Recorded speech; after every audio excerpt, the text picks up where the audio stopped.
Imagine if there was assassination attempts on Biden, how hard people would be attacking the right, how they would be trying to get guns taken away from people. They would try to ramp up gun laws. They would try to figure out some way to blame you. If there was attacks on, if Biden got shot in the ear, we would have never heard the end of it. But I think he's in good shape because it's only consequential presidents. If you take a look at what's happened, look, I'm for having countries pay us billions and billions and trillions even dollars. I took in hundreds of billions of dollars from China. Nobody took in 10 cents, not one other president.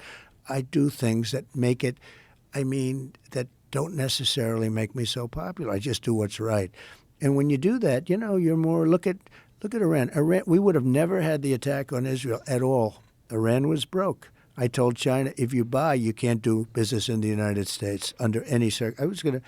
We're going to go cold turkey with China. Some people think that would have been a good idea anyway. But if you buy any oil, 1 barrel of oil from them, you're not doing business. And I said that to many countries.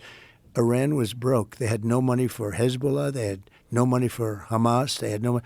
But I make myself, I understand what I'm doing. You make yourself a target, and it's a very dangerous business. But if you just look at statistically, so I saw a thing, I don't know if it's right, but 0.1% for a race car driver. It's a pretty dangerous business, right? Yeah. 0.1% for a bull rider. I tell you, to me, you're talking death. These guys that ride the bulls is worse than UFC. It's worse. Yeah. These guys, you see these big monster bulls, and you see it in slow motion where the foot is like, an inch away from the head. If it hits him, the guy's gone. But they die. They die. So 0.1% die. Is that what you're saying?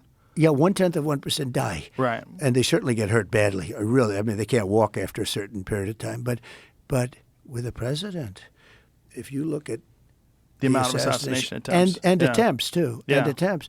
No, it's a very dangerous position. I never thought of that, by the way, when I did it. You don't tend to think. Did you just assume because people loved you on The Apprentice, they were going to love you as a president? I figured it would be so easy. It's very it probably interesting. would have been if the media didn't attack you the way they did. If they didn't conflate you with Hitler. Even today, like Kamala was talking about you and Hitler. They're going to take what you said about Robert E. Lee. Oh, Donald Trump wishes the South won. That's right. He loves Robert E. Lee. They love to take things out of context and distort things. But they don't even have to take them out. They make them up entirely. Okay, they do make that too.